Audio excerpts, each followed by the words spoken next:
ममता बनर्जी, जिन्हें प्यार से दीदी कहा जाता है, भारतीय राजनीति का ऐसा चेहरा है जो अपनी सादगी, दृढ़ता और संघर्ष के लिए जानी जाती है। उनका जीवन संघर्षों और विरोधाभासों से भरा हुआ है। ममता ने न केवल भारतीय राजनीति में अपनी अलग पहचान बनाई, बल्कि पश्चिम बंगाल की राजनीति को एक नई दिशा दी। वो भारत की इस वक्त ना सिर्फ इकलौती महिला मुख्यमंत्री है, प्रधानमंत्री मोदी को चैलेंज करने वालों में भी वो टॉप लिस्ट में है। मिस्टर बिजी प्राइम मिनिस्टर, ऐसे सरकाज़म से वो सोशल मीडिया पर भी छाई रहती है। वो 70 साल की हो गई हैं। तो चलिए उनकी लाइफ से जुड़े कुछ किस्सों को जानते हैं, उनके संघर्ष, उनके विवादों को भी जानते हैं। माँ माटी मानुष नारा देने वाली ममता को आखिर बीजेपी के नामी मुख्यमंत्री क्यों कहते हैं ममता बानो? ममता बनर्जी का जन्म 5 जनवरी 1955 को पश्चिम बंगाल के कोलकाता में हुआ। उन्होंने इतिहास में ऑनर्स के साथ बीए किया, इस्लामिक इतिहास में एमए की डिग्री ली और कानून की पढ़ाई पूरी की। पढ़ाई के दौरान ही उनका झुकाव राजनीति की ओर हुआ और उन्होंने 1970 के दशक में कांग्रेस पार्टी ज्वाइन की। ममता बनर्जी ने पहली बार 1984 में जादवपुर सीट से लोकसभा चुनाव लड़ा। उस समय ये सीट वामपंथी दलों का गढ़ मानी जाती थी और यहाँ से सीपीएम के दिग्गज नेता सोमनाथ चैटर्जी चुनाव लड़ रहे थे। ममता ने न केवल चुनाव लड़ा, बल्कि उन्हें 19,660 वोटों से हराया। इस जीत ने उन्हें भारतीय राजनीति में सबसे कम उम्र की सांसद बना दिया। हालांकि 1989 के लोकसभा चुनाव में ममता को हार का सामना करना पड़ा, लेकिन उन्होंने कभी हार नहीं मानी। उनका संघर्ष जारी रहा। 1990 के दशक में कांग्रेस के अंदर की गुटबाजी से ममता परेशान थी। 1997 में उन्होंने कांग्रेस से अलग होकर अपनी पार्टी तृणमूल कांग्रेस यानी टीएमसी की स्थापना की। पार्टी का नारा था माँ, माटी और मानुष, जो बंगाल के आम लोगों के साथ ममता के गहरे जुड़ाव को दर्शाता है। 2006 में सिंगूर में टाटा मोटर्स के नैनो प्रोजेक्ट के लिए जमीन अधिग्रहण के खिलाफ ममता ने ऐतिहासिक आंदोलन किया। किसानों की जमीन के जबरन अधिग्रहण का विरोध करते हुए उन्होंने 26 दिनों तक भूख हड़ताल की। नंदीग्राम में औद्योगिकीकरण के नाम पर किसानों के खिलाफ हिंसा के विरोध में भी उन्होंने मोर्चा संभाला। इन आंदोलनों ने न केवल उन्हें राज्य बल्कि राष्ट्रीय स्तर पर एक सशक्त नेता के रूप में स्थापित किया। सिंगूर आंदोलन के कारण 2008 में टाटा ने नैनो प्रोजेक्ट को बंगाल से बाहर ले जाने का ऐलान किया। हालांकि इस आंदोलन ने वाम मोर्चा की छवि को गहरी चोट पहुंचाई और ममता बनर्जी का कद बढ़ा दिया। 2011 के विधानसभा चुनाव में ममता बनर्जी की तृणमूल कांग्रेस ने ऐतिहासिक जीत दर्ज की। 34 सालों से सत्ता पर काबिज वाम मोर्चा को हराते हुए ममता बनर्जी पश्चिम बंगाल की पहली महिला मुख्यमंत्री बनी। इस चुनाव में टीएमसी ने 184 सीटें जीती और कांग्रेस के साथ गठबंधन में 226 सीटों का बड़ा बहुमत हासिल किया। इसके बाद ममता बनर्जी ने 2016-2021 के विधानसभा चुनावों में लगातार जीत दर्ज की और बंगाल की राजनीति पर अपनी पकड़ मजबूत की।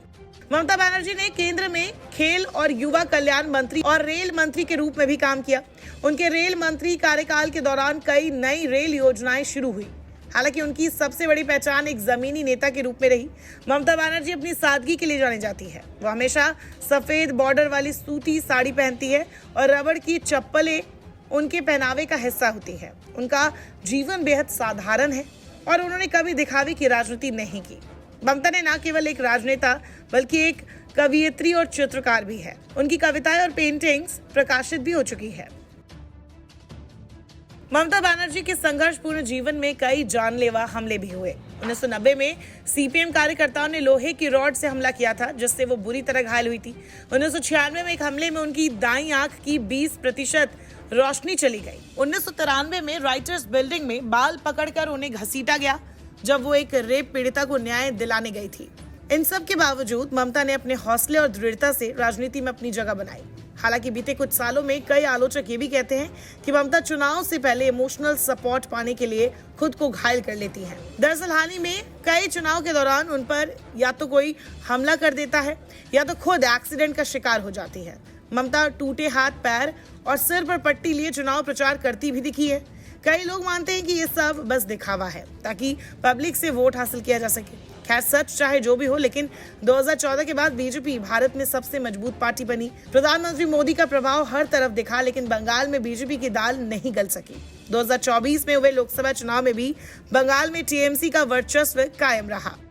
2012 में टाइम मैगजीन ने ममता बनर्जी को दुनिया के 100 सबसे प्रभावशाली लोगों में शामिल किया था। उनके नेतृत्व और निडर स्वभाव ने उन्हें राष्ट्रीय और अंतर्राष्ट्रीय स्तर पर पहचान दिलाई। हालांकि ममता बनर्जी जितनी बेबाक और एक्टिव है, उन पर उतने ही आरोप भी लगते रहे हैं। ममता पर अक्सर ये आरोप लगता है कि वो बांग्लादेश से आए अवैध घुसपैठियों का समर्थन करती हैं। नागरिकता संशोधन अधिनियम यानी CAA और राष्ट्रीय नागरिक रजिस्टर यानी कि NRC का विरोध करते हुए उन्होंने कहा था कि ये कानून मुस्लिमों को टारगेट करता है। बीजेपी और दूसरे विरोधियों का दावा है कि ममता की तृणमूल कांग्रेस यानी कि TMC वोट बैंक की राजनीति के लिए बांग्लादेशी घुसपैठियों को संरक्षण देती है। शारदा और नारदा घोटाला से उनका नाम जुड़ा। शारदा चीट फंड घोटाला 2013 में हुआ था। ये एक बड़ा वित्तीय घोटाला था जिसमें हजारों निवेशकों की मेहनत की कमाई डूब गई थी। इस घोटाले में TMC नेताओं के नाम सामने आए। वही नारदा स्टिंग ऑपरेशन 2016 में हुआ था। इस ऑपरेशन में TMC नेताओं को रिश्वत लेते हुए कैमरे पर पकड़ा गया था। विरोधियों का आरोप था कि ममता बनर्जी इन मामलों में दोषी नेताओं को संरक्षण दे रही है। 2017 में ममता सरकार ने मुहर्रम और दुर्गा पूजा विसर्जन की तारीखों में टकराव के कारण विसर्जन पर रोक लगाई थी। इसे लेकर विपक्ष ने ममता को हिंदू विरोधी और तुष्टीकरण की राजनीति करने वाली नेता करार दिया था। भाजपा ने उन पर मुस्लिम वोट बैंक के लिए धार्मिक तुष्टीकरण का आरोप लगाया था। ममता की सरकार पर कटमनी कल्चर का आरोप लगता है, जिसका मतलब है कि सरकारी योजनाओं के लिए लोगों को दलालों या पार्टी कार्यकर्ताओं को रिश्वत देनी पड़ती है। उनके कुछ करीबी नेताओं पर आय से अधिक संपत्ति अर्जित करने के मामले में जांच चल रही है। ममता बनर्जी पर आरोप है कि वह राजनीतिक विरोधियों को दबाने के लिए सरकारी मशीनरी का इस्तेमाल करती हैं। पश्चिम बंगाल में हुए विधानसभा चुनावों के दौरान बड़े पैमाने पर हिंसा हुई, जिसमें TMC कार्यकर्ताओं पर बीजेपी समर्थकों को निशाना बनाने के आरोप लगे। पंचायत चुनावों में भी ममता पर बड़े पैमाने पर गड़बड़ी और विपक्ष को दबाने के आरोप लगते रहे हैं। 2019 में ममता बनर्जी का एक वीडियो वायरल हुआ था, जिसमें वो जय श्री राम नारे को सुनकर भड़क गई थी। इसके बाद बीजेपी ने उन पर हिंदू विरोधी होने का आरोप लगाया।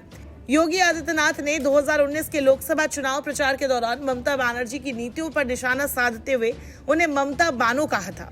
ममता बनर्जी के ऊपर यह भी आरोप लगाया गया कि उन्होंने भारत पाकिस्तान संबंधों को लेकर ऐसे बयान दिए जो उनके देशभक्ति पर सवाल उठाते हैं। बीजेपी ने उन्हें पाकिस्तान के प्रति नरम रुख रखने वाला नेता कहा। सिंगूर आंदोलन के बाद टाटा ने पश्चिम बंगाल से नैनो प्रोजेक्ट हटा लिया, जिससे राज्य में इन्वेस्टर्स का भरोसा कमजोर हुआ। आलोचकों का कहना है कि ममता के औद्योगिक विरोधी रुख ने राज्य में आर्थिक विकास को नुकसान पहुंचाया। ममता की पार्टी के कार्यकर्ताओं पर हिंसा और गुंडागर्दी के आरोप अक्सर लगते हैं। विपक्ष का दावा है कि TMC कार्यकर्ता खासकर ग्रामीण क्षेत्रों में विपक्षी कार्यकर्ताओं को धमकाने और उन्हें वोट ना डालने देने की कोशिश करते हैं। ममता बनर्जी की छवि एक मजबूत जमीनी नेता की है, लेकिन उनके नेतृत्व पर अक्सर धार्मिक तुष्टीकरण, भ्रष्टाचार और लोकतांत्रिक मूल्यों के हनन जैसे गंभीर आरोप भी लगाए जाते हैं। उनके समर्थक इसे राजनीतिक विरोधियों की साजिश कहते हैं, जबकि आलोचकों का कहना है कि ममता ने तुष्टीकरण और वोट बैंक की राजनीति के लिए विवादास्पद कदम उठाए हैं।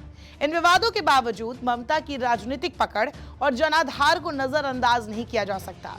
उनका नेतृत्व उन्हें बंगाल के साथ साथ राष्ट्रीय राजनीति में एक बड़ी खिलाड़ी बनाए रखती है। नमस्कार, मैं हूं मानक गुप्ता।